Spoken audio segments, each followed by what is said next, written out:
I'm Ted Seides, and this is Capital Allocators. This show is an open exploration of the people and process behind capital allocation. Through conversations with leaders in the money game, we learn how these holders of the keys to the kingdom allocate their time and their capital. You can join our mailing list and access premium content at capitalallocators.com. All opinions expressed by Ted and podcast guests are solely their own opinions and do not reflect the opinion of Capital Allocators or their firms. This podcast is for informational purposes only and should not be relied upon as a basis for investment decisions. Clients of Capital Allocators or podcast guests may maintain positions in securities discussed on this podcast. My guest on today's show is Sanjay Ayer, a portfolio manager at WCM Investment Management, the Laguna-based $80 billion equity manager profiled on popular past episodes with CEO Paul Black, President Mike Trigg, and emerging market portfolio manager Mike Tian. Sanjay joined WCM in 2007 and alongside Mike Trigg leads the firm's research process that follows the mantra, think different and get better. Our conversation is a fascinating exploration of the differentiated mindset at WCM. We discuss topics including self-discovery, cognitive dissonance, thinking differently, getting better, compounding knowledge, reflection time, and feedback loops, all in the context of Sanjay's path and the application of the concepts to WCM's research process, investment examples, and business. Before we get going, you may have noticed in recent weeks we occasionally drop a mid-roll advertisement, a little spot midway through the show. We're experimenting with mid-roll ads for products that I think can be useful to you either personally or professionally. These mid-rolls will not be for investment services. We'll continue having industry-related sponsors at the top of the show. We're not planning to run the volume of ads you'd hear on Tim Ferriss, Joe Rogan, or Smartless, but we do love finding and sharing things of value. The first of these is NetSuite by Oracle. It's a great product for CFOs you can hear more about on the show. NetSuite has offered a guide to understand KPIs for those who engage with their ad. We'd love a little assistance from you in making our experiment work. Hop on netsuite.com/allocators and download their KPI checklist. I recognize it may be difficult for you to do it if you're driving at the moment, or if you're in the middle of a set of squats at the gym, but when you get a chance, we'd greatly appreciate your help in exceeding whatever KPI Oracle's created for their ads on the show. Thanks so much for engaging with our latest sponsor initiative so we can bring you more goodies along the way. Please enjoy my conversation with Sanjay Ayer. Sanjay, great to see you. Great to be here, Ted. Why don't you take me back to what first got you interested in investing? It's an interesting combination of curiosity about business and psychology. So growing up in Connecticut, I used to tell people when I grow up, I want to be an international businessman. I have no idea what that meant, or I had no idea, but it sounded cool. But, I dabbled in various businesses. I remember when eBay first came out, I had like a spelling arbitrage model going where I'd buy misspelled tickets and resell them with the proper spelling. So just odds and ends like that. I had an interest in business, but it was really in college where I took a behavioral psychology class. And what's interesting about that, Ted, is I used to have a major insecurity about not having strong opinions about as many things as most people seem to. My response to that was just to learn more about everything, but it felt a little inauthentic and forced. But taking that psychology class and just learning about the biases people have and why with the same set of facts, people have significantly different opinions, I started to reframe that insecurity into an asset, thinking if I can understand why people have different opinions and then maybe map out why those opinions will converge over time, why, how, and when, that would be an interesting approach. And it dovetails with how I think about investing nowadays, which is basically a convergence in expectations. So how'd you get started professionally? Yeah, so out of college, my first job was an equity analyst at a company called Morningstar in Chicago. And when I joined, it was kind of an upstart equity research service within a bigger shop known for mutual fund analysis. And it was just a tremendous place to start a career. Yeah, I think a lot about how people start their careers and the impact of luck and path dependence. And Morningstar really grounds you in the right framework, long-term thinking, focus on business quality. And there was a really neat culture there. It's collaborative, it was empowering, and it was a lot of fun. So worked with one of my colleagues now at WCM, Mike Trigg. We had a great group there, and I just learned a lot. And you were thrown in the deep end and given a lot of responsibility at a young age. How'd you decide to leave? I always had this thought that I wanted to transition to the buy side. And I, at the time, believed the right way to do that was to transition to business school as the gateway. So about 3.5 years in, I decided the time was right to move on, and I joined business school. And not a traditional business school path, if I remember right. So what happened when you got there? I guess one of my claims to fame is I'm a business school dropout. It's one of those life events, Ted, where you just realize pretty quick it's not for you. I had an instinct that I was doing business school because it was perceived as the right thing to do, as opposed to it actually being what I wanted to do. And that's never really been the compass with which I operate. So it was tough. I mean, there's a lot of sunk costs, a lot of relationships. One of those decisions, if you ask a lot of people, you'll quickly be talked out of it. So I just, on my own, went with my gut, and I quit school about 10 to 12 weeks in. And what was the plan when you quit? I didn't really have too much of a plan. So I thought about, there was various business startup ideas I had. One was the launch Shake Shack concept before Danny Meyer pioneered that concept. I was thinking maybe do a part-time MBA and get a full-time job. I didn't have a firm plan. So it was pretty much jumping off the deep end and hoping at that point things would work out. How did that bring you to WCM? One of my colleagues at Morningstar, Mike Trigg, who I know you've had on the show, he had joined WCM a year prior to me leaving business school, and he caught wind of my departure. And him and I were pretty close, pretty like-minded. We worked actually side by side at Morningstar. So he gave me a call and said, why don't you fly out to Laguna Beach, a company called WCM? There might be a fit. I'd never been out to Southern California. Made the flight, met the people, and was sold pretty quick. What did you find about WCM that resonated for you? First, it's the people. I didn't have much context. I'd never worked on the buy side, but you walk in and it feels like a very disarming culture where people are having fun, intensely searching for the truth and the best possible judgment. But there's a strong emphasis on relationships, which I didn't expect. I thought the buy side would be much more formal. And I think by and large, I've learned that it is. And what really appealed to me was an irreverence of industry norms. It seemed to be a firm that did things via first principles, things as simple as how you dress, people wearing shorts and sandals, how people talk, which is how humans talk as opposed to a lot of jargon. Didn't know much about the industry, but was sold by the people. So once you showed up, how did you plug into what was happening?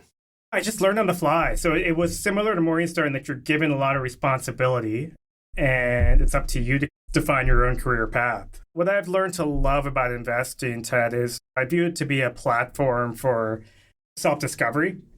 It's effectively a mirror. It can reveal your biases, your insecurities, your temperament, what type of teammate you are, what type of communicator you are, just so much about you, if you allow it to be.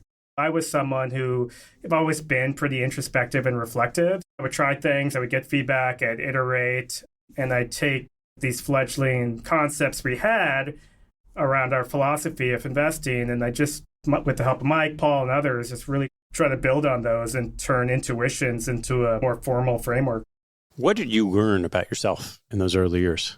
I learned a lot. I learned that one thing I had to conquer was this notion of cognitive dissonance. Cognitive dissonance is when you have a worldview and then you're confronted with disconfirming evidence, you just get very defensive. It's uncomfortable, so your mind races to mental gymnastics to reconcile those views, explain it away, rationalize it, etc. What I learned through a lot of mistakes and tough decisions was if you can lean into cognitive dissonance, it actually makes life a lot easier. It's paradoxical in that way. It sounds hard mentally to hold two opposing ideas in your head, but if you can get to that point where you can, it can be very liberating, and a lot of the biases you have melt away. So that was the big early step function change in my career. How do you reconcile the idea of holding different views in your head at the same time with developing conviction.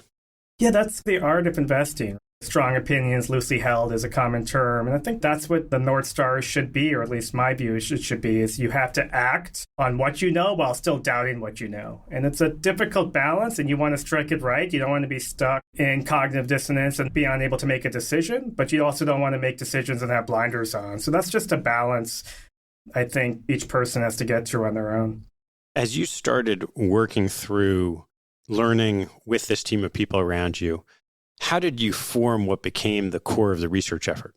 It's kind of a build your own plane as you fly it type mentality. I guess we had intuitions around how a team should operate, philosophically, a few concepts, mode trajectory and culture. But it was really, how do you build processes and a high-performance team around that? One of my other claims to fame is I did have pretty big setbacks early on. Internally, we joke about one of my midlife crises was going to a Yum Brands Analyst Day back in 2010. So I was 3 years into the job. And this was in New York. We owned Yum at the time. And at that point, the firm wasn't doing well. This was after market hours. One of the stocks I'd recommended and we owned was down, I think, 35% after hours. So I was not in a good mood. And so I went back into the analyst day, and Taco Bell, which is one of Yum's properties, was presenting. And Taco Bell gave the presentation, talked about the financials and whatnot. But then they started to preview their product pipeline. And so they put a commercial about their next-gen product. I guess it was a chalupa at that point in time. And it was just a moment, Ted, where time froze. I looked around the room, and I just saw a lot of smart people wearing suits, acting the part, taking notes about this commercial, which you just reflect on that. Taco Bell at the time, I'm going to have these numbers wrong, was 20% of Yum's profit. This product was going to be infinitesimal percentage of Yum's profits, yet hundreds of people are taking notes about this. And that's fine. But what made it a lot worse was I was taking notes too. So here I was, someone who could talk in abstract terms about the biases of the industry and what people get wrong and how people don't spend their time wisely. Yet I was doing the same exact thing. So I was the person who everyone knows in their lives who preaches about meditation, but actually doesn't meditate themselves. Yeah, that was me. It hit me hard that I was a fraud in that respect. And it sent me on an internal journey about what are these gravitational forces at play that even though I know in conceptual terms what I should be doing, I'm doing effectively what everyone else is doing. So what'd you do when you came to that discovery? I went on a journey. I really just got very introspective, started to read a lot about how people spend their time in various professions and what are some of the mistakes people make, and tried to draw analogies with what is it about investing where people are not spending their time wisely. What are these unwritten rules or norms that are causing people to succumb to groupthink? And I started to see patterns where there's certain industries where there's some creativity involved, where it's difficult to connect cause and effect, that you just get these rules. People try to minimize career risk, and people try to sound smart. So you can think about groupthink and fixed mindset. It's interesting because in some ways you would think investing should be a clean slate. People should operate very differently. There's no one way to do things. But really, I went on a journey of unpacking the why. Why do people behave the same? Why is there so much groupthink? Why is there so much fixed mindset? And then can we create a team, a culture, organization that can insulate ourselves from some of those forces? What were some of the analogs in other industries that share those characteristics of there's creativity, there's less determinism about what's good and bad? You think about movie studios. I think if you greenlight a movie, it's kind of like picking a stock. You often get described as having the magic touch. If that's how you're judged, it's natural that you're going to develop fixed mindset, especially if there's some luck and cause and effect questions at play. You're going to build an ego. You're not going to admit mistakes. So it's natural you're going to get fixed mindset in those professions. You can think about sports. If you're a general manager, people get elevated. Cover stories are written about that notion of a magic touch. So I think that's one major commonality is that level of a creative quotient. And it's an unconstrained environment. The one thing I've learned is you would think an unconstrained environment leads to more creativity, but it's the old playground analogy. If you put a fence around a playground, the kids start to spread out and explore. If you take away the fence, everyone starts to huddle towards the middle. And you could think of that as minimizing risk or career risk in a professional setting. It's a handful of those professions where you're not exactly sure what you should be doing. It's tough to tease out cause and effect. And these unwritten rules seep in, and no one bothers to really question why they exist. When you went to build the type of culture, that research culture at WCM, how did you take those insights and turn them into something that would set the framework for what you wanted to do? Effectively standing them on their head and taking the inverse. So if you think about groupthink, how can you create a core value that is opposed to groupthink? And so we came up with a core value called think different, which we didn't coin it. Apple coined it well before us, but it's very profound in investing that if you want different results, you should do things differently. Having a self-awareness around the base rates of the industry, asking why should we have conviction we can defy the base rate. Under the constraint, we're not going to pivot to minimizing career risk. So building that core value of think different, making sure we message it and build processes and guardrails around it. And then fixed mindset, standing on its head and saying, let's build a core value around getting better. Let's take the opposite, a growth mindset. And so how can we build behaviors that will really allow us to reflect, get better, stay humble, and not succumb to that? So as you break both of those down, when you started framing out what you were trying to do as think different, what are some of the things you saw that were ways that groupthink was permeating how people went about research? There's a gravitational pull towards expiring knowledge. There's so much noise out there, and if you don't build guardrails around how you spend your time, you're going to fall into this notion of just gathering more information, having a reactive mindset, benchmark hugging, just doing things in a way that you're just building out a more is better approach. Really trying to think about, from a portfolio standpoint, having high active share. From a knowledge standpoint, leaning into what we now call compounding knowledge as opposed to expiring knowledge. And codifying this concept of what we call return on time. How should you spend your time and the team spend their time in a way that'll maximize outcomes? So what are some examples of compounding knowledge as opposed to expiring knowledge, a little bit easier to understand? Picking stocks is effectively just a series of judgment calls. You're taking a lot of information, you're overlaying your own opinion, and you're making a judgment on that specific security at a given point in time. And that's how most shops and most analysts tend to operate. A compounding knowledge approach would be saying, yes, let's do all of that bottom-up micro work, but are there fields of knowledge out there that can structurally elevate the odds that you make a series of those judgments, more than one? So you could think about corporate culture. If you understand a company's culture, you can overlay that culture onto each of those judgment calls over a period of time. So maybe that boosts your batting average by a few percentage points, but that can compound significantly over time. As we think about moat frameworks, how to think about competitive advantage, that's another field of compounding knowledge. If you could build patterns around it, that's more evergreen, it's more scalable, and you can apply it to multiple judgment calls. As you've laid out moat trajectory and culture as those two core components of your research process, I'm curious if there are other big pockets that you've discovered or looked at carefully and discarded as something that is consistently favorable enough for companies and stocks that contribute to that compounded knowledge? Yeah, those are the two we've stumbled upon to date. There's been so much runway on building out each of those as far as processes and how to do it. I think each of those concepts are sensible in theory, but there's a whole art. The reasonably small team in Laguna Beach, how do you tease out the corporate culture of a company in Brazil? How do you identify growing modes? So a lot of my journey has been focused on doing those two better. At the same time, we are thinking about planting research and development seeds to coming up with third or fourth field of compounding knowledge, understanding base rates, understanding these things over the arc of time get competed away. So nothing to share just yet, but we're always thinking about how to push the envelope on philosophy. How do you think differently about valuation? It's something in the basic academia of thinking about value investing. There's a lot of pencil sharpening that goes into valuation. And then in growth stock investing, you hear more about stories than that type of pencil sharpening. It's funny because when I started my career at Morningstar, it's hard to believe at this point, but growth investing was associated with career risk.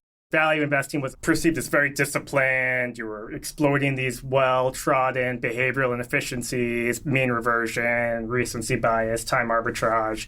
And growth investing was just reckless. You were just chasing stocks. And Growth investing can be reckless for sure, but so can value. I don't love how people distinguish these terms. I'll try not to get too caught up in it, but you could overpay for a great and improving company, but you'll recover over time. It might take a long time, but you'll recover. There's a pathway for recovery, whereas if you misvalue a bad business, there's no pathway to recovery. So it's just how you define reckless. For us, valuation, there's a couple ways we think about it. One is to say valuation for the end of the process. I think if you have a valuation first mindset, it steers you towards value traps, effectively, companies that are becoming less good on the margin. And then the other thing we think about is have a first principles approach to valuation. I think investors sometimes get caught up in the heuristics of the day. Take software, there's this rule of 40 concept that's become very popularized. And in reality, I think if you just study unit economics, you study distribution, you study culture, just from first principles bottom up, you can develop strong variant perceptions around valuation and not get caught up in the flavor of the day. When you start thinking about getting better, you mentioned the importance of how you manage your time. And we'd love to hear more about how you go about assessing and improving that important characteristic of what you do. It's a concept I think a lot about. So there's a mathematician, Richard Hamming. He had an observation that employees who work in an office with a closed door get more done than people who work in an office with an open door, but they end up working on the wrong problems. And I think that's a really interesting insight, whereas when thinking about this notion of what we call now return on time, like how are people actually spending their time day to day, and are you carving out time to get better, to think different, or are you just succumbing to that gravitational pull we talked about? We think a lot about being reflective. So right now, actually, we're doing a reflection week internally. We do it twice a year where we carve out a week and you're turning off all your screens, you're not looking at stock quotes or news, and you're just reflecting in the spirit of getting better. I'm a big believer in artificial constraints. I think constraints can unlock creativity. As we talked about, too unconstrained an environment actually inhibits creativity. And you need to be jolted out of it. So I think, again, it's just this notion of building guardrails and not slipping into that reactive information gathering mindset and being aware of opportunity costs. I think a lot of investors get that wrong. Just thinking about the opportunity costs on your time, what else you could be doing, and codifying that. So there's various ways we have constraints to be reflective about it. What have you learned from some of that reflection? The main thing I've learned is you do these return on the time audits and they start to look similar. You start to see the gravitational pull that despite knowing these things about information gathering, everyone tends to have the same regrets. I spent too much time following news, or I was a little bit inefficient with how I traveled. I caught up in the day-to-day and didn't spend enough time on the R&D work. Another one we learned about is mode trajectory is about detecting change. And if you're zoomed in too much, you're going to be slow to see change. So I think one of the reasons why specialists struggle with the notion of mode trajectory is you're in a vacuum. You're in an echo chamber. You're just covering a sector. You're doing travel with fellow analysts. You're talking to management teams. If I'm a newspaper analyst and the internet came along, I'm going to be the last person who recognizes the disruption just because I'm caught in that echo chamber. We found that we were, for instance, doing too much in the way of earnings updates. That once a quarter, we publish updates on every earnings announcement. And from a team return on time standpoint, it started to become clear that was very low. People were spending a lot of time publishing those. Everyone was consuming those. In reality, generally speaking, not much changes in a given quarter. The worst impact was we were missing slow motion change because we were too zoomed in. So one of the changes that came out of a series of audits was let's do a more higher level thesis refresh every 6 to 9 months on a name as opposed to getting inundated with these quarterly updates. What are some of these other guardrails that you put in place so that you are spending your time on the right things? We signal, we message, we have artifacts in the office. If you walk over to our conference room, you'll see 2 airplane seats. And the reason for that is we found our best ideas are not standing in front of a screen. They are going on travel in a group, flying back home, sitting across from each other with no Wi-Fi and just chatting, downloading on the trip, chatting about what we can improve on, talking about the team. These are conversations that just would not happen in the office despite everyone's best intentions. Thinking about things creatively as far as how should we travel, to really maximize insights through constraints, through modeling, through reflection week and audits, and then thinking about how do you generate feedback to get better. It's great conceptually to say we have a get better mindset or core value. How do you go about doing it? I'm curious, at these airline seats, have you found that you can replicate the experience just by having the seats in your office? It's funny. No, they don't get used enough in the office. We tell people, if you want to go on a drive and just think, don't listen to music or podcasts, but just make sure you carve out time to think and be intentional about it. Go on a walk. We don't clock office time. We like being in the office, but there's no requisite for FaceTime. Really, where I get bothered, if I just see people in their office looking at daily pricing quotes all the time, I'll say, you know what, get up, get out, go take a walk, think about something creative, and come back. How do you think about the balance of the need, whether it's guardrails or just process of staying on top of what's happening with companies, with that more creative or even the R&D concept of how you want to improve your process? I think the course correction will always have to be towards R&D, because I think just definitionally, just given how much you're inundated with news flow and quotes and just coming into the office every day, it's very hard for me to envision a case where someone's focused too much on R&D and is missing the boat on individual stock picks. So I think the guardrails, at least to date, are always pointed towards how do you carve out time to think more big picture, because the blocking and tackling tends to take care of itself, given you're just confronted with a lot of this news flow and information on a daily basis. What's an example of how some of that R&D has impacted your investment process? So one significant process tweak we made is replacing what was a generic risks section in our write-ups with now what we call a pre-mortem section. And the pre-mortem goes something like this. It's 3 years from now, so say 2027, and this company's mode trajectory has flipped negative. What happened?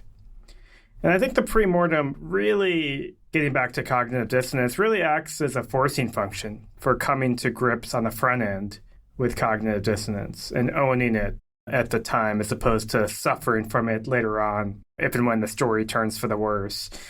And I think mitigating the risk of confirmation bias down the road significantly enhances self-discipline. And it also helps you think through the key focus areas for maintenance research. And I draw a big distinction there with what we were seeing in our risk section, which often amounted to vague or abstract risks that you either really weren't worried about or weren't specific enough to create any useful focus, things like macro or just generic competition and so on. I think the pre-mortem, we find it especially helpful when a company's firing on all cylinders, the story is perceived to be bulletproof, there's a lot of consensus excitement around it, because it really forces you to think hard and be creative when thinking about how the story could flip. One example of pre-mortem on an idea or theme that's doing extremely well at the moment is in the obesity drug space. So companies like Novo Nordisk, Eli Lilly, which have come out with these new seemingly blockbuster drugs where the future looks very bright.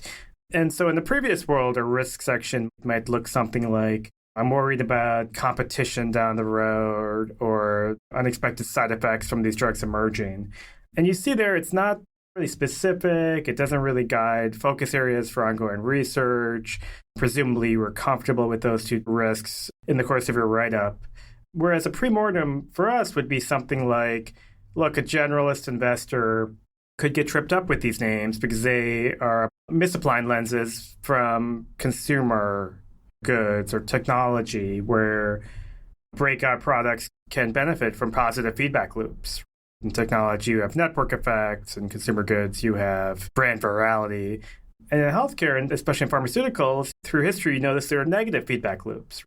You have big major counterparties, namely managed care companies and regulators, who have very different incentives than the drug companies and can act as a limiter to growth. And so our pre-mortem with the obesity drug companies would be, at this point, that they held a deaf ear to these counterparty relationships, and that ultimately short-circuited the durability of the growth curve. And in fact, the super high exponential growth early on, which investors got excited about, actually exceeded the conditions for an eventual counterparty backlash. and a negative inflection in that mode trajectory. And you can see there the focus areas for ongoing research would be asking questions to the companies and counterparties as far as how are you managing these relationships? What lessons did you learn from other drug classes like statins or PCSK9 drugs? What lessons have you learned from insulin pricing over the last decade, where there might have been some self-inflicted wounds from mistakes of this kind? So I think the pre-mortem has been a really effective process change for us. And in fact, has surprised us to the upside in several ways.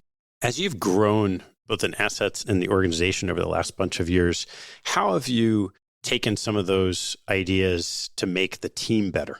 That's an interesting thought, Ted. Well, the third unstated core value of the research team that's think different, get better is make the team better. And all the leaders say we all intrinsically prefer a team-based approach. We believe it leads to more durable outcomes, and it just happens to be more fun.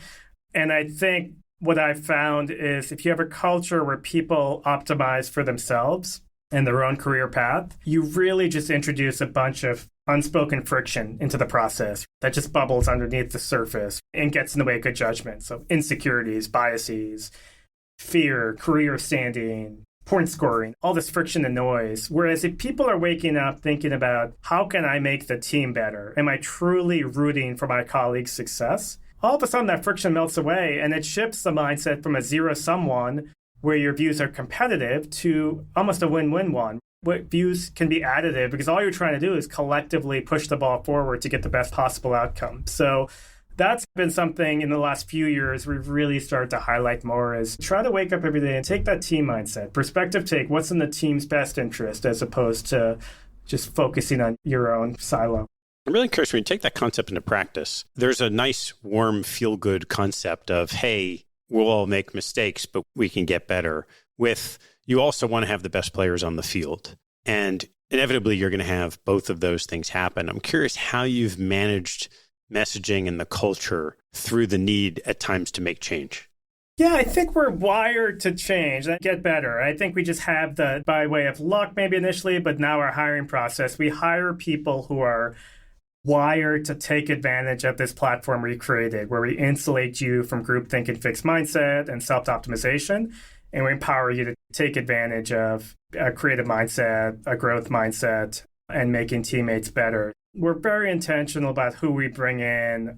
We think about trajectory over pedigree. We like people who bet on themselves. We just want to plug them into this platform and see what happens. We don't get too defined with career roles. We want people to reinvent their own roles and evolve over time. I think for us, it's about really leaning into this platform we've created, find the best talent, but talent that's wired to really take advantage of the platform as opposed to just individuals operating in silos. How do you tease that out as you're getting to know someone and think about bringing them in? It takes time. I think just more interactions is better. Simulate working with them before you work with them. So we like long dialogues over, in some cases, years, where we exchange thoughts with the candidate. Hey, I'm thinking about this. What are you thinking about it? So if you could de-risk the simulation process and almost act as if you're working with them in the moment, I think that helps a lot. It's getting better now with things like Substack and journals and social media where you can see how people thought historically. So that helps you perspective take and how they would act today. There's a lot of thinking about building questions that really get to the core values of, do you have first principles thinking? Are you willing to admit mistakes? Are you self-aware? Are you scrappy? Do you have a solutions mindset? There's no shortcuts, and that's why our process is pretty painstaking if you're on the other side of it.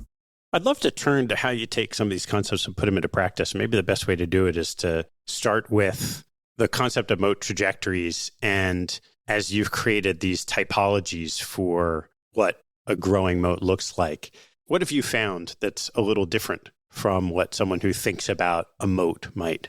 Moat trajectory conceptually is a pretty easy idea to get your head around, right? You think about economic moats, Porter 5 forces, and you just take the second derivative of it. Instead of looking for bargaining power, is your bargaining power growing, etc. Conceptually, I think even before you get to a framework, we find it very effective because it steers you away from value traps. Just fundamentally asking the question, is this business getting better? Just, I think, improves your sell discipline quite a bit because you don't get stuck in that growth to value whipsaw that can really hurt performance. And then the second thing it does is steers you towards where change and relevance is happening. So if the world is changing, mode trajectory, just having that second derivative mindset steers you towards where there is positive and negative change happening from the ground up. But then the question is like, how do you tease out mode trajectory? And through the notion of return on time, we had this premise that history might not repeat itself, but it tends to rhyme. So let's carve out time to do backward-looking work. So case studies, data projects, looking back at large collections of companies and trying to tease out what separated good companies from great companies, from companies that haven't stood the test of time. And when we did enough of those, we started to develop these, what we now call mode typologies, which are effectively just pattern mapping onto economic modes. One example would be we've had a lot of success, and we found historically a lot of outsourcing companies in various industries that can climb the value chain over time and evolve from low-value outsourced manufacturers, which tend to be how outsourcing companies are born, to high-value outsourced R&D partners. They can grow their modes for incredibly long periods of time. And because the industry is organized around specialists, that creates the opportunity for significant variant perceptions. There was a Danish company we owned called Christian Hansen, which made the dairy cultures used in the production of yogurt and cheese. The company came public, I think, in 2010. It had maybe mid 20% profit margins at a multiple in the 20s. And what sell-side analysts should cover it? It's a weird company, right? Bacteria cultures. So maybe you cover Dow and DuPont, other chemicals companies. Maybe you cover consumer brands. But whoever you are, this is a one-off company, and you look at it and you're saying, hey, the margins look high relative to history. The valuation looks high relative to the rest of my coverage list. But through that pattern mapping and developing this outsourced service R&D typology, we're just redefining the reference class and saying, forget about what sector it is or industry. It's an outsourced R&D business model. What do similar business models who are more mature, what type of margins do they generate? A Taiwan Semiconductor, CRO, and healthcare, and you find they can generate 30, 40% profit margins. So you just take that same set of information and you believe in mean reversion, you're just redefining the mean in a way. So you're fading those margins up, you're fading the valuation up, as opposed to the typical specialist who would take all that information and fade it downward. So that's how you can, through these mode typologies, we have about 12 or 13 of them today, just see patterns that others might not see through an outside view type framework. What's another example of one that cuts through different industries but works if you look at it as its own typology? One that we find ourselves owning more and more is what we call niche industrials. And so these are companies that operate in a niche, have a significant market share, but in an industry with limited scale. So it doesn't invite multiple competitors. There tends to be a complicated route to market. It could be an engineer-to-engineer sale. And oftentimes there is that climbing the value chain element to them. And niche industrial would make you think they should be industrial companies. But in fact, many healthcare companies. We owned a company called West Pharmaceutical, which is a pharmaceutical packaging company. And for us, what it is effectively, it's a niche industrial. It's a low cost of goods, extremely high cost of failure product, 75 cents for a rubber stopper or plunger that goes in a syringe for a drug that costs $1,000 plus a dose. What makes our business model unique is the packaging is part of the product from a regulatory standpoint. So if you want to switch suppliers and switch from West to a competitor, you have to refile for approval. So it's going to take years of testing and trials. And you're not going to take a chance on a fly-by-night operator in China to save a few cents. So that's one where a similar concept, we looked at it, I think at 15-ish% margins when we bought it. And we said, look, other similar niche industrial companies, if it's a Graco and Amphenol, et cetera, they have margins in the 20s, sometimes 30s. So similar concept as the outsourced R&D one. How have you gotten better at research on the culture of businesses? It's a journey, Ted. I was a skeptic on culture when I first joined. I had read the book, The Halo Effect, before I read Good to Great. And almost everyone who loves culture started with Good to Great as what drew them in as far as the secret sauce of durable, outstanding companies. Whereas Halo Effect will say people get the cause and effect. They reverse the causality there. If a company is performing well, people will describe it as having a good culture, but it's the performance dictating the explanation as opposed to the culture driving the performance. So I had a skeptical view, and it was only through a lot of learning and mistakes auditing some of my winners and losers over the years that I got to a point where I was drinking the Kool-Aid on culture. And really over the last 15 years, we've just steadily developed a playbook around it. For instance, I think a lot of people think about culture as touchy-feely, right? Are employees happy? And for us, that's not the question. It's more about alignment. Are employees behaving in a way that will help that company grow its moat? Very different for an industrial company, a railroad versus a tech company like a Google. You could just conceptualize the different behaviors and cultures. That notion of alignment, that notion of adaptability, we found a lot of our best investments have been companies, especially in fluid industries like technology, companies that have been able to adapt and turn potential roadblocks into opportunities and capitalize on new opportunities that come their way. And so we have lots of examples of that. And then cultural strength. We did make a few mistakes where we're just betting on the people at the top and not asking ourselves, like, how deep is that culture? How widely held are those beliefs? How intensely felt are they? Figuring out the right questions to ask, who to talk to. We feel like this is something we're building on our own. There's no real textbook on how to analyze culture as an outsider. It's been a fun journey, and we built out a whole team now that really focuses the majority of their time on just culture. What are some of those key questions that you've learned to ask that just help point you in the right direction? They sound simple. It's tell me about a mistake you made and what you learned from it. That sounds like a basic interview question, but maybe you wouldn't be shocked. How many CEOs struggle to answer that question or talk about some irrelevant small acquisition they made? Whereas we own a company called Mercado Libre, which you probably know is like the Amazon/PayPal in Latin America. And what we always loved about them was the level of candor they had about the mistakes they made and the level of external awareness. Tell me about something you admire that a competitor does. That'll jar most companies. They don't want to talk favorably about competitors. Whereas a Mercado Libre would talk about, hey, here's what Alibaba is doing against JD in China. Here's what PayPal, maybe the mistakes they made in the US. And so having that external awareness, which I think is critical for adaptability. So each of those pillars we break down and have various questions that we use to tease out how a company will score on those. But we also are constantly iterating on those questions as well. What have you found been the most effective practices to learning from mistakes through feedback on the team?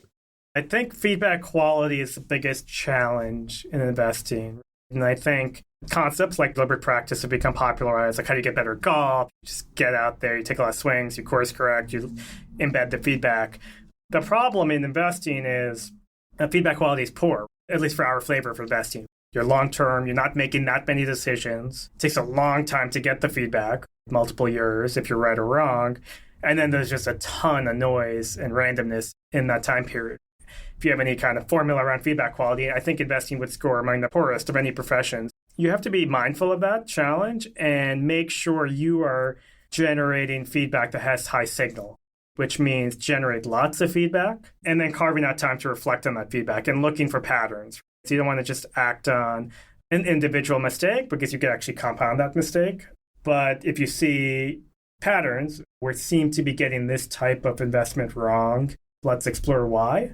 And maybe it's an individual mistake, maybe it's a team mistake. That can bubble up into a conversation. And one major initiative we actually completed recently to address this feedback quality problem in investing is building out a fully fledged proprietary journaling app that's custom made for investing. And so we've long here at WCM had a journaling culture to help create that raw material for learning, but it was highly scattered. Think Evernote journals, Excel spreadsheets, sticky notes. And we decided if we really wanted to be serious about high quality, high signal feedback, we needed to really step up and centralize this raw material for learning. So we spent a lot of time, a lot of money building an application we called Project Everest that centralizes all this learning, raw material, and provides a really easy user interface for analysts to enter your entries and eventually do analytics on this data over time. And so really everything we do and all decisions we make, not just buys and sells, but passes, random predictions we make in the office, it's logged in there and tagged with a whole host of custom tags that we've created. It's been a fun initiative, and you can already see some of the signs as far as accelerated high signal learning. One example of that would be the setup we often see with founder CEOs who've come out with a major new product or initiative. In the near term, it looks murky.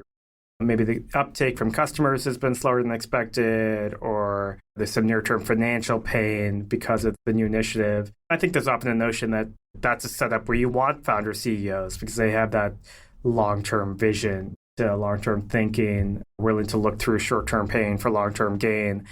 Reed Hastings with Netflix and moving into streaming, Jeff Bezos with Prime. Those are often examples that people would point to. But we found for every Bezos or Hastings, there's dozens of examples we've encountered of these setups where a founder can actually run a company off the rails because the idea proved to be flawed. And you can imagine these scenarios where the founder has a track record of being a visionary. As an investor, it's very difficult to distinguish that grit and long-term thinking with stubbornness on a flawed idea. So with this Project Everest, we've been able to surface a bunch of these setups and launch a project to see if we can better tease out ex ante if there are common patterns, right? So maybe bench strength is something to dig into. You're not having a bunch of yes men where people can push back if the idea is in fact flawed. Maybe it's self-awareness or introspection from the founder to pivot or course correct when the feedback is negative. Maybe it's teasing out whether there's a defensive component to the new initiative and it's not purely offensive. Ideally, Everest, you have a lot of data points and you can run sophisticated analytics on. But even when you just have a handful of data points, I think you can explore hypotheses around certain patterns and launch some, R&D projects that for us could prove to be very high return on time. Over the last 10, 15 years, you've been at the firm, for the most part, you've been on this exponential one-way trajectory. And then fall of 21 hits. And for the first time in a while, growth stocks sell off a little bit. And I'm curious what you experienced over those last 2 years. Yeah, it really dovetails with your last question, Ted, about how do you incorporate feedback? It was a tough backdrop for us as growth investors, just given the pond we fish in. Not having investments in areas like energy was difficult from a relative standpoint. But it was a unique environment for us because typically we tend to do well during down markets, and this was an outlier. And yes, there were some macro considerations to explain that, but I also think there were some mistakes we made. And there weren't mistakes in 2022, there were mistakes in 2021, as far as maybe, for instance, how we didn't maybe diversify our research pipeline sufficiently. But again, it gets back to that feedback question, because you could take two extremes. You could say, like a football cornerback, just next play. Forget about what happened. It's always about the next play. That's the best way to operate. And there's puts and takes to that. On the opposite side, there's this notion of taking the intensity and grit to learning, which is about every day trying to get better. And the challenge with that is twofold. One, as we talked about, you could learn the wrong lesson because of poor feedback quality. But actually, the worst possible outcome, in my view, is learning the right lesson at the wrong time. At least in the medium term, you'll end up compounding the mistake you just made and drag out underperformance for many years. And so I think you have to take the feedback, understand, reflect on mistakes, but sometimes there are immediate changes to be made, and sometimes you want to park those mistakes and make more structural changes that won't yield payoffs for a few years. It takes a lot of intentionality to strike that balance. As an example, you mentioned tweaking what was coming through your research pipeline as one of those lessons. Would love to hear more about that.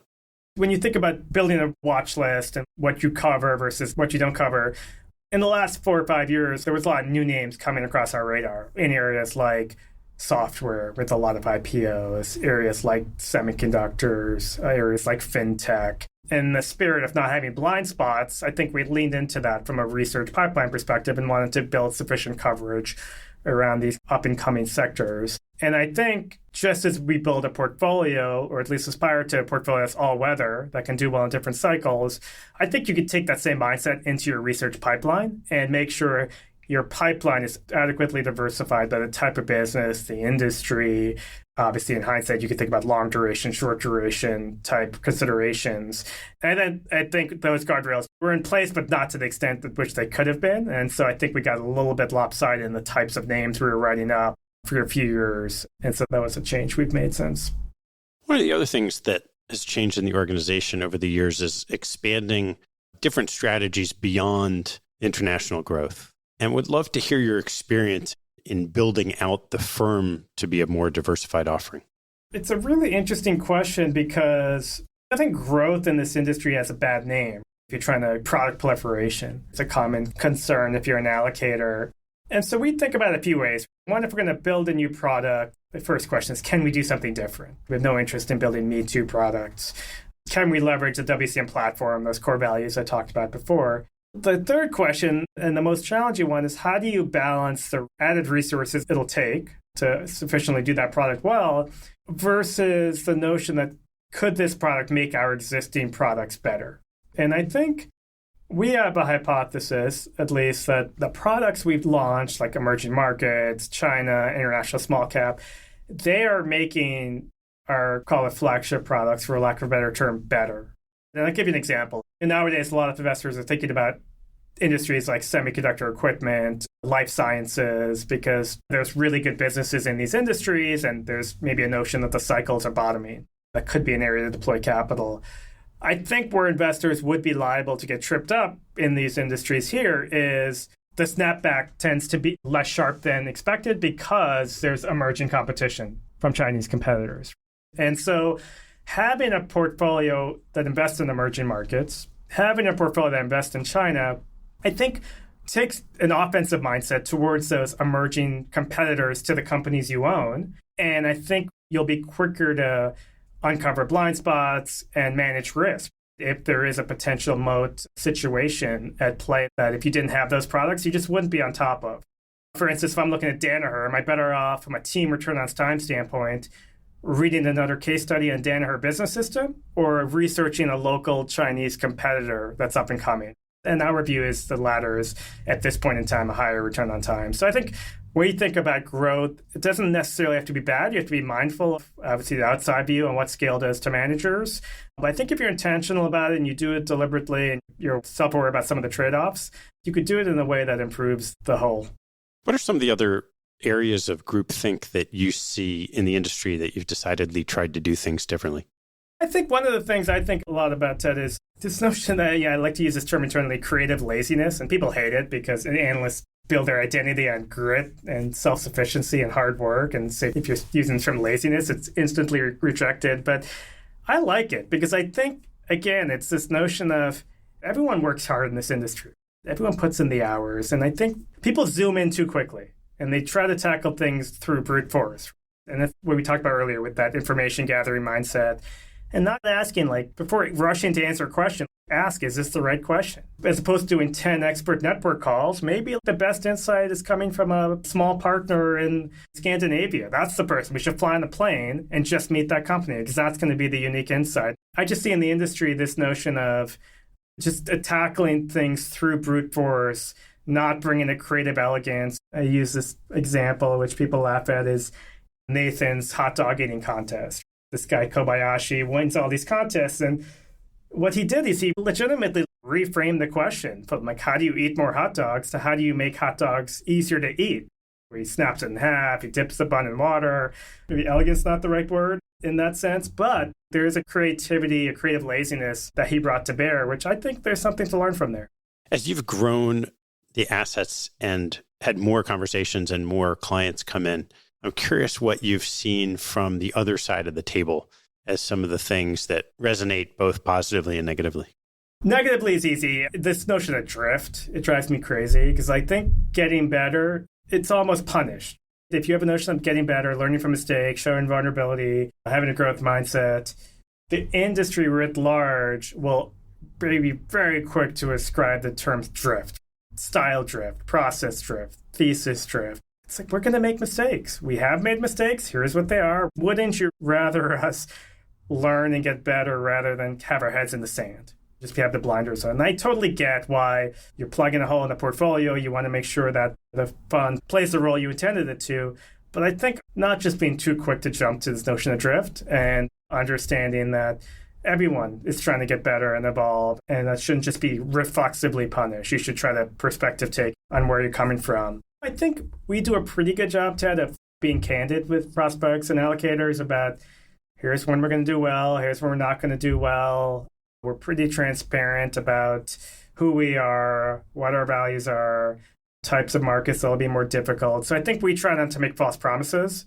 And so I think that is the same way if companies get the shareholders they deserve. I think we try our best to get the right aligned allocators involved. What are some of the lessons you've learned from some of the CEOs of your portfolio companies?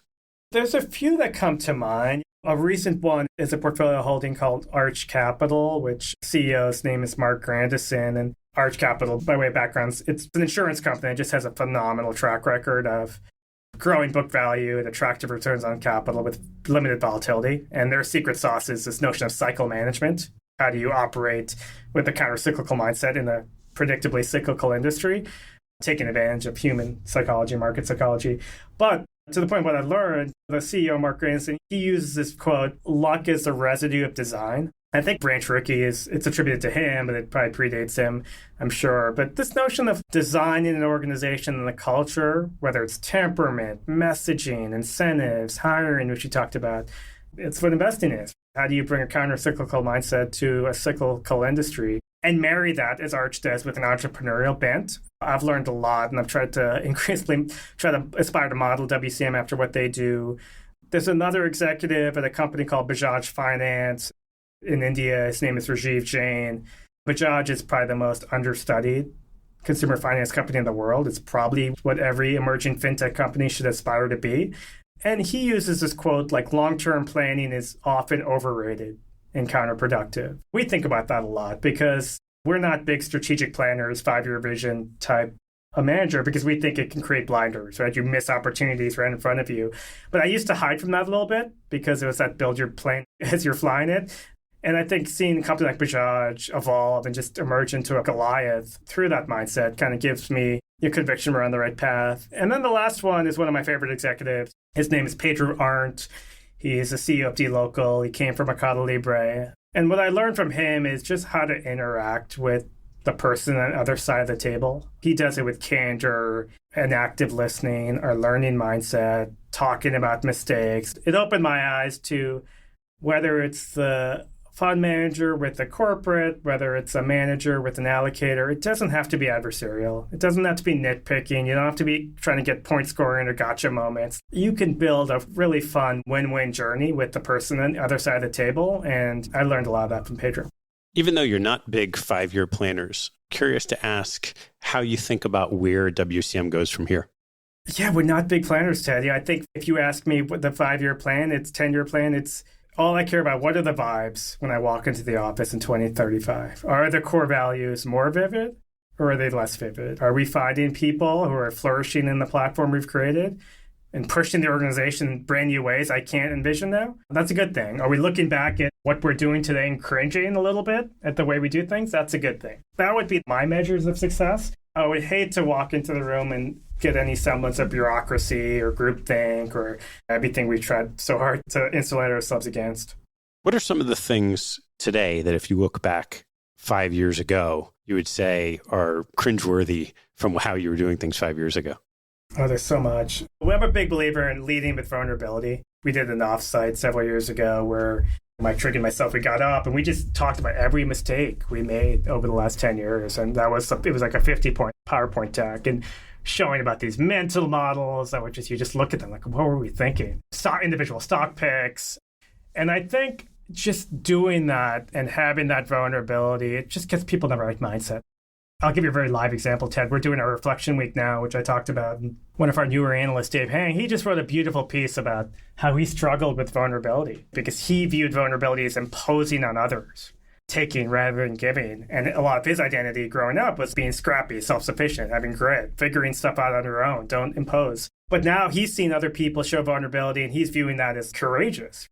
It makes him want to help them more. So he wrote a really interesting piece how to reconcile that. When I'm doing it, I feel like I'm a taker. When I see other people doing it, I view them as a giver. And I think really leaning into that vulnerability is critical and something we as leaders always try to do and probably overdo it sometimes. But I think if you want to build a high trust team, you got to get all the noise out of the way, the frictions, the insecurities.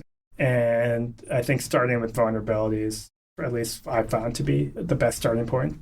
Sanjay, I want to make sure I get a chance to ask you a couple closing questions before we wrap. What is your favorite hobby or activity outside of work and family?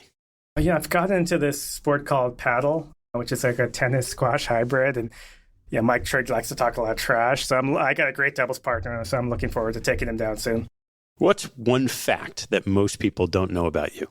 I like to move a lot, like move houses a lot, and it drives my wife crazy. But I try to explain to her there's a thought process behind it. I do feel like moving slows down time, or at least stretches out your perception of time, because you find a new neighborhood, you build out into a new home, get ingratiated in a new community. I think it slices life into individual chapters, and there's a novelty and memories around that. No, but if anyone out there is nodding, my wife is not nodding, I can tell you that. What's your biggest pet peeve? Problem admirers. I think if you can't think of a solution to a problem, or at least a pathway to a solution, don't make your identity just constantly griping about the problem, amplifying drama around it. I feel like a lot of young people especially get trapped in that identity. Which two people have had the biggest impact on your professional life? Two people you've had on the show before, Ted, Mike Trigg, Paul Black. Mike, I said this in front of the firm recently.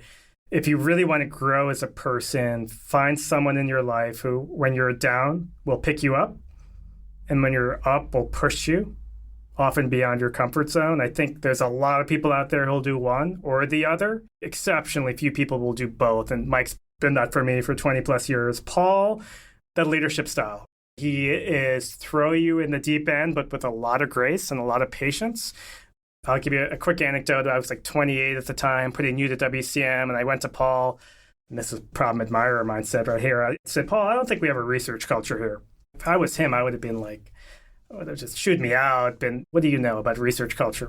And instead, he just said 3 words. He said, go build it. That jolted me into a solutions mindset. It was so important for my career, and it's something I've carried forward to this day, is always look for solutions. And if he hadn't said those words, maybe I would be a problem admirer today. What's the best advice you've ever received? I've had a few people tell me this, and it sounds so simple, but just do exceptional work because someone will eventually notice. I think people short-circuit their potential by, you just get too caught up in your circumstance. Maybe you don't get along with your boss, your colleagues, you're not getting the promotion you think you deserve. It results in demotivation, your work suffers. But I think if you just pour your energy into doing great work, someone will notice, and it'll usually be someone you can't anticipate, a customer, a partner, someone outside their organization. Sanjay, last one. What life lesson have you learned that you wish you knew a lot earlier in life? Made me pick my sports teams more wisely. I was a long-suffering Knicks, Mets, Dolphins fan on the East Coast. Now I'm a long-suffering Angels, Clippers, Chargers fan. But more seriously, it's finding your own voice, Chad. I think when I first joined WCM, I think a lot of young people get in this trap is you hear Paul Black, Mike Trigg, Kurt Winrich, our founders, tell a story and tell it so persuasively about what WCM is, what makes us tick. And you try to memorize those words and spit it back in the marketing setting, for instance, and you just get blank faces on the other side because it's not authentic. And so I think you can borrow ideas, but once you develop your own voice on the topic and lean into your journey around it, it changes everything. Your disposition changes, your body language becomes much more engaging. Meetings transform from a test to a conversation, and you just have more fun doing it. So that's a big lesson. Well, Sanjay, I want to thank you. This goes all the way back. I remember an email you sent me almost 7 years ago as one of the first true fans of the show. So it's really fun to come full circle. And thanks so much for sharing this insight into the research process and the continued evolution of WCM. No, it's a pleasure, Tan. It's been fun watching your journey as well and seeing the podcast have so much success. Thanks for listening to the show. To learn more, hop on our website at capitalallocators.com, where you can join our mailing list, access past shows, learn about our gatherings, and sign up for premium content, including podcast transcripts, my investment portfolio, and a lot more. Have a good one, and see you next time.